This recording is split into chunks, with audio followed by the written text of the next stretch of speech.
सारा आकाश अध्याय 2। वे हंसी कह कहे, किलकिलाहट और मजाक, शहनाइयों वालों का एक दूसरे के मुंह की ओर घुमाते हुए जोर जोर से शहनाइयां बजाना। लेकिन मुझे लगता रहा जैसे एक तूफान किसी भारी गुंबद में बंद हो गया, गूंज गूंज कर घूम घूम कर इधर से उधर फुफकारता फिर रहा था और फिर बाहर निकलने का रास्ता नहीं पा रहा। मालूम नहीं ये अच्छा हुआ या बुरा। सुहाग रात आई और चली गई। सच ही मैं उससे नहीं बोला। अभी तक बड़ी दुविधा में हूँ। यह भगवान की ओर से मेरी प्रार्थना की स्वीकृति है या मेरे दुर्भाग्य का प्रारंभ। मैं बहुत भावुक हूँ, बहुत कमज़ोर हूँ। भावों और कमजोरियों के उफान में बड़ी जल्दी बह और बहक जाता हूँ। उस समय कोई किनारा मुझे नहीं मिल पाता। हल्के से धक्का देकर भाभी ने पीछे से किवाड़ बंद कर दिए तो मैं कमरे में आ गया। उस समय प्रभा जंगले में सिर रखे खड़ी थी, जैसे खड़ी खड़ी सो गई हो। थोड़ी देर यूं ही खड़ा रहा, फिर धीरे से जाकर पलंग के सिरे पर इस तरह बैठ गया जैसे डर लग रहा हो। सोचा था कि चुपचाप पलंग पर सो जाऊंगा और सोने के बाद सुबह से पहले जागना मैंने जाना नहीं। इस समय मेरा दिल धड़क रहा था और सारी शक्तियों की चट्टानें जैसे डायनामाइट के विस्फोट से फट जाने को तैयार थी। अपने आत्मविश्वास और दृढ़ता को समेट समेट कर ला रहा था। लड़के मुझे जाने क्या क्या बताने को उत्सुक थे। मूर्ख लड़के, वे उन हजारों लाखों की तरह मुझे भी समझते हैं जिनके लिए नारी या कोई भी चलती फिरती लड़की न जाने कि स्वर्ग का फूल है और उसके लिए युगों से उनकी आत्माएं तड़फड़ाया करती हैं। तांगे में जाती लड़कियों के पीछे अपना रास्ता छोड़कर वे मीलों केवल उसका दर्शन सुख लेते चले जाते हैं। मैं उन जैसा तो नहीं था। मेरा रास्ता उनका रास्ता नहीं था। मन ही मन में दोहराता रहा, नारी अंधकार है, नारी मोह है, नारी माया है, नारी देवत्व की ओर उठते मनुष्य को बांध कर राक्षसत्व के गहरे अंधे कुओं में डाल देती है। नारी पुरुष की सबसे बड़ी कमजोरी है। मेरा रास्ता हजारों लाखों लड़कों का रास्ता नहीं है। ऊपर से देखने से मैं चाहे जैसा लगूं, मैं उनसे हर तरह भिन्न हूँ। मेरा भविष्य मेरे हाथों में। मैं हर क्षण तलवार की धार पर चलता हूँ। बस जरा सा अपने को साध लूँ और डगमगाऊँ नहीं। मैंने इस समय अपने को इन लोगों से कितना ऊंचा उठा हुआ पाया है। इस कमरे में आने से पहले मैं सोच रहा था कि जैसा सभी विवाहों में होता है, प्रभा लजीली नववधू की तरह गठरी बनी होगी, उसी साज सज्जा से मेरा स्वागत करने को तैयार होगी। वही तो एक क्षण है जब मुझे अपने को सावधान रखना होगा। लेकिन अब उसे देखकर मैं चौंक पड़ा।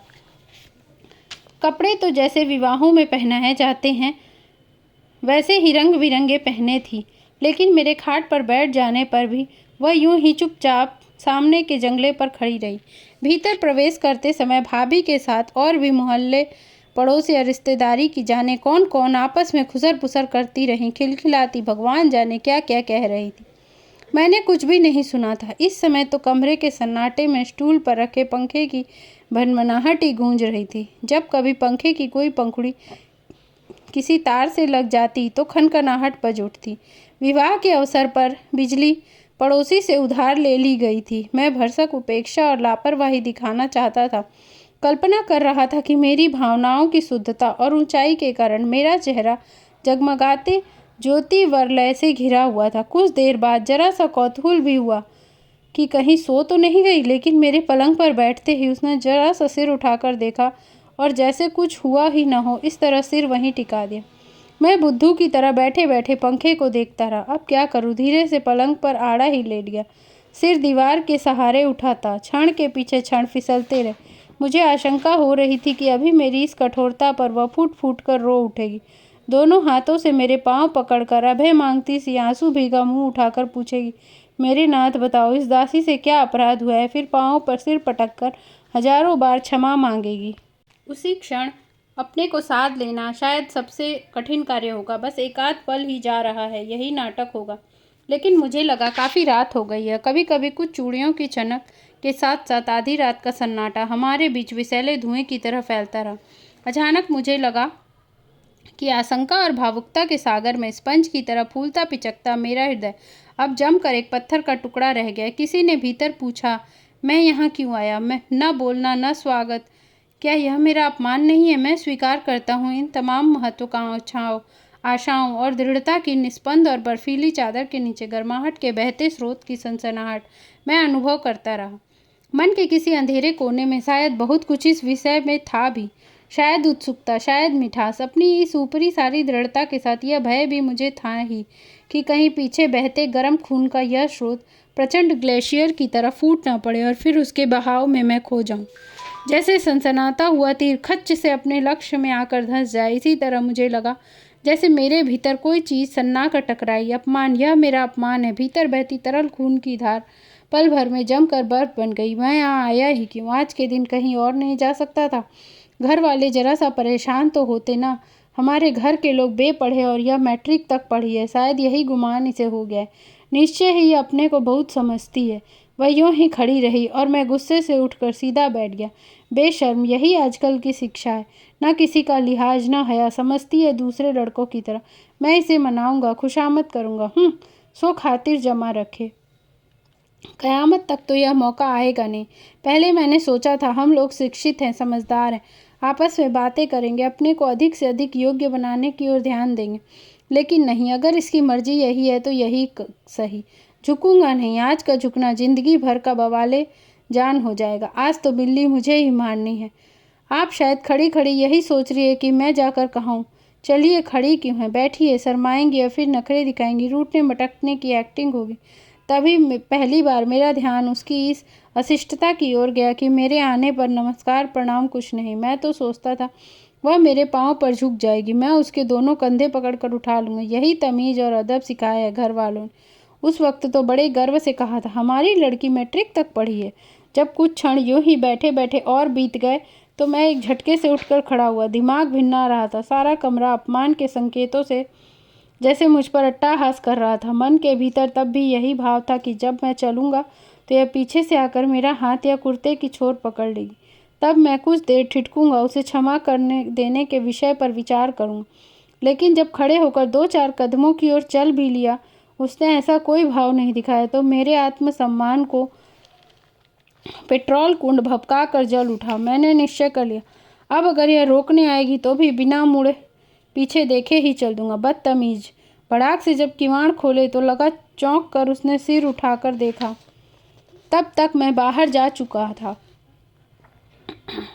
जाने क्यों मैं एक क्षण बाहर रुका और फिर सीढ़ियां चढ़कर खुली छत पर आ गया।